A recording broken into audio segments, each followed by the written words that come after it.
bien dans son job et on parle aujourd'hui de la parité. C'est un sujet évidemment important, traité notamment par les directeurs des ressources humaines ou directrices des ressources humaines. On en parle avec Caroline Lebrun. Bonjour Caroline, vous êtes directrice engagement et coopération chez Harmonie Mutuelle. J'ai fait exprès de lancer l'idée que c'était les DRH qui s'en occupaient, car vous avez été DRH. Et puis aujourd'hui, vous êtes membre alors, de ce qu'on appelle pas le COMEX chez vous, chez Harmonie Mutuelle, mais membre en fait de la direction générale. Vous prenez des décisions importantes pour l'entreprise. On va parler de la parité. Ce qui est intéressant dans la démarche que vous avez engagée, parce qu'elle est très concrète, on va revenir sur vos chiffres, c'est quand même l'idée d'un effet un peu miroir. Quand on apporte une mutuelle, un service aux clients, aux entreprises, il faut être aussi très vertueux à l'intérieur de l'entreprise. Il y a un effet miroir quand même. Oui, on a cette conviction forte. Harmonie Mutuelle, c'est un acteur de santé globale et de protection sociale. On protège 5 millions de nos concitoyens.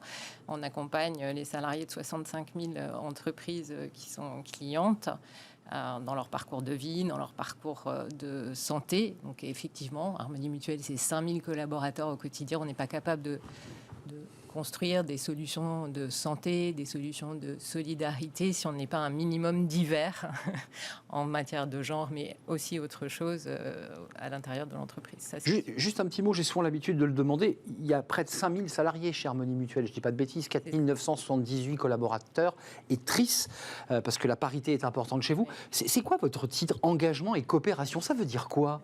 Ça vous fait sourire, mais c'est vrai que c'est compliqué. C'est un peu un titre nez rouge, j'ai l'habitude de dire. C'est un secrétaire général qui ne dit pas son nom. Tiens, justement, encore une histoire de genre. Donc, voilà. Le secrétaire général, c'est quoi? C'est un peu froid, c'est un peu administratif, c'est un peu déshumanisé. Un secrétaire général, c'est souvent une fonction, une responsabilité qui est vue comme administrant des domaines de responsabilité. Moi, j'ai en charge la direction des ressources humaines et les 5000 hommes et femmes qui constituent le corps social d'Harmonie. J'ai en charge la direction de la gouvernance, j'ai en charge l'immobilier et les lieux de vie. Et j'ai la conviction que ces domaines de responsabilité ne s'animent pas de façon administrée, mais qu'ils s'animent avec de l'empathie et avec un autre regard. Voilà. On va parler de cet accord d'entreprise depuis 2015 sur la parité, puis avec des secteurs précis, puisqu'on en parle souvent sur ce plateau, l'IT, tout ce qui est l'informatique, qui sont des domaines plutôt réservés aux hommes. Et il y a un travail qui est fait chez Harmonie Mutuelle pour ouvrir ces postes, mais vous, Caroline Lebrun, membre de ce COMEX, de cette direction générale, c'est compliqué quand on est une femme pour accéder à ce type de poste. Qu'est-ce qu'on doit sacrifier? Qu'est-ce qu'on doit engager pour arriver là où vous êtes aujourd'hui? C'est une question personnelle. J'y réponds après. Vous ne voulez pas y répondre à ma question? Parce que c'est quand même pas rien, ça nécessite des efforts, peut-être même des sacrifices sur la vie personnelle. Oui, ça nécessite des efforts. Ça n'a pas été un long fleuve tranquille. Ça questionne beaucoup le rapport à la parentalité. Ça questionne beaucoup des sujets de charge mentale. Ça questionne beaucoup des espèces de tropismes féminins qui sont l'hyper-perfection, la meilleure élève de la classe. Donc c'est un chemin. C'est un chemin, mais ce n'est pas un chemin qui se fait seul. C'est un chemin qui se fait avec un collectif, avec une gouvernance, avec une direction générale engagée. Et ce qui est assez notable chez Harmonie, et de toute façon dans la façon dont j'ai construit mes convictions sur ces questions de genre, de diversité et d'inclusion, c'est que je pense que les entreprises n'ont jamais eu autant besoin qu'aujourd'hui, et je le pense depuis 5 ans, 6 ans, de diversité, de genre, de culture, d'âge dans leur conseil d'administration. Vous élargissez, on n'est pas que sur la parité, là, vous parlez de diversité. Là. Cette question de la parité dans les conseils d'administration, de la diversité des âges, du rajeunissement, de la diversité de culture, elle est absolument fondamentale.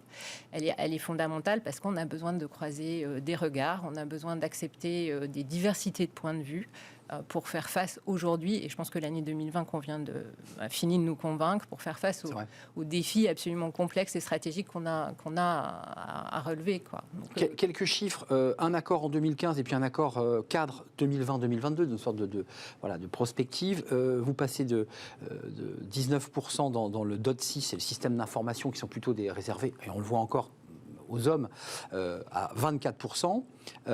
Et puis, il y a un accord avec l'idée d'un encadrement féminin à 50%, pour un chiffre global de 76% de femmes dans l'entreprise, qui est un excellent chiffre.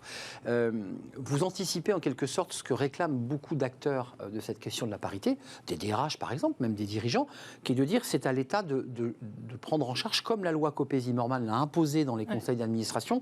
Certains disent qu'il faut que l'État, par une loi, oblige une parité. J'ai l'impression que vous en doutez, ça peut se gérer de l'intérieur de l'entreprise. Enfin, moi, je pense que ça peut gérer de l'intérieur de l'entreprise. Après, ce qui est clé, c'est ce que j'ai dit juste avant, c'est qu'on ait des dirigeants qui soient absolument engagés, convaincus et exemplaires. C'est-à-dire que dépasser l'incantation et passer à l'incarnation, c'est quand même un vrai sujet. Donc aujourd'hui, nous, on a 50% de femmes au conseil d'administration, 50% de femmes au COMEX, 50% de femmes au comité de direction générale. Je commence par ces chiffres-là parce qu'ils sont vraiment importants, parce qu'ils donnent le cadre de confiance dans lequel, après, moi, j'ai pu construire les politiques. Manager. Et donc, on a un index EGAPRO de 93 sur 100, si ma mémoire est bonne, et on a un cadre sur deux, une cadre sur deux qui est une femme. Voilà.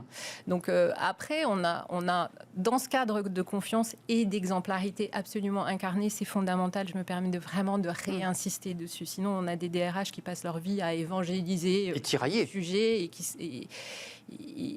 qui finalement ne sont plus ni alignés dans les actes et dans les visions avec leur COMEX ou leur CODIR. Donc après, on a appréhendé les sujets. Ces sujets, c'est des sujets qui touchent la culture, qui touchent la représentation d'un collectif de ce qu'est le genre et puis d'autres points de diversité. On les a abordés avec beaucoup d'humilité. On l'a fait en 2015, vous l'avez dit, avec les partenaires sociaux.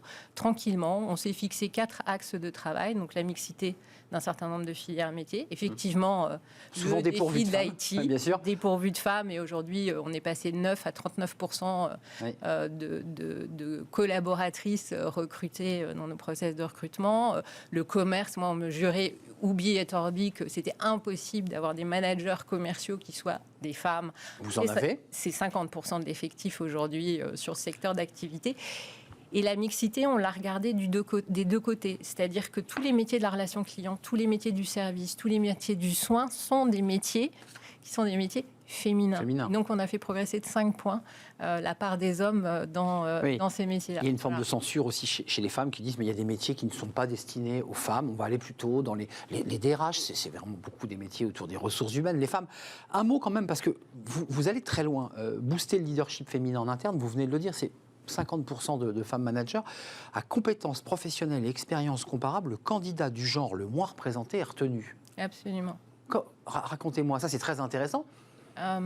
C'est compliqué ? Oui, c'est compliqué. Alors d'abord, ce qu'on a fait, c'est qu'on a vraiment créé... Enfin, la confiance, c'est clé. La confiance, c'est clé. On a beaucoup travaillé du sourcing à l'interne. On est allé, avec ma directrice générale, chercher des talents féminins pour leur donner... les fameux talents, pour leur donner confiance. Les aider à oser, à se projeter.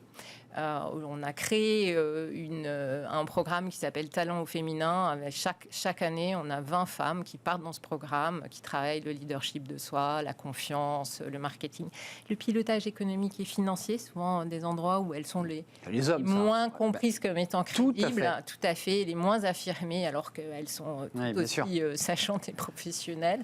Donc on a vraiment travaillé cette dynamique d'engagement, mais déjà des talents à l'interne. Après, on a apporté un soin tout à fait particulier aux questions du sourcing. Alors, il y a un certain nombre d'outils à l'extérieur. Qui fait référence à ça. Charte de recrutement responsable, charte de diversité. On a beaucoup travaillé sur la question des stéréotypes de genre et des biais de genre. On n'est pas au bout, à mon avis. Les fameux biais. Ouais, les fameux biais. Vous allez en parler tout à l'heure. On va en parler parce qu'on parlera du bruit. Olivier Sibony est un expert en matière de biais. J'en ai lu beaucoup. Donc, je vous invite effectivement à tous à lire Olivier Sibony, tous les acteurs de la fonction RH qui sont amenés à recruter, ou tous les managers, ça c'est clair. Cette question du sourcing, c'est tout simple, c'est s'obliger. C'est-à-dire, tant que vous n'avez pas, d'abord, vous avez des comités de sélection qui doivent être divers et pas unipersonnels. Et puis, tant que vous n'avez pas en shortlist au moins un homme, une femme, vous renvoyez le dossier. Vous agacez beaucoup. J'allais vous poser la question. Un mot quand même, parce qu'on a commencé notre échange sur vous finalement, à travers votre parcours, pour arriver là où vous êtes. Après avoir été DRH, vous vous occupez de cette fonction de l'engagement et de la coopération. La parentalité, c'est un sujet essentiel. Quand vous dites à une femme, tu peux devenir cadre, manager. Tu vas avoir des responsabilités, tu vas diriger des équipes. Souvent, la femme vous répond, oui, mais comment je fais, moi ? J'ai aussi ma gestion de mère de famille. Et cette réalité-là, souvent, elle explose au visage de cette femme qui dit, je suis tiraillée entre mes obligations de maman et puis, en même temps, mon envie de progresser dans l'entreprise. Donc ça, c'est un point sur lequel on a travaillé dès 2015 et j'en suis assez fière. On était assez peu nombreux à s'occuper de cette question de la parentalité. Donc on a 13 ans avant la loi Matisse, on a autorisé le don de jours de RTT entre femmes. Voilà. On a 13 avant que la loi nous y oblige, allongé le congé paternité et beaucoup fait de promotion. Très en avance.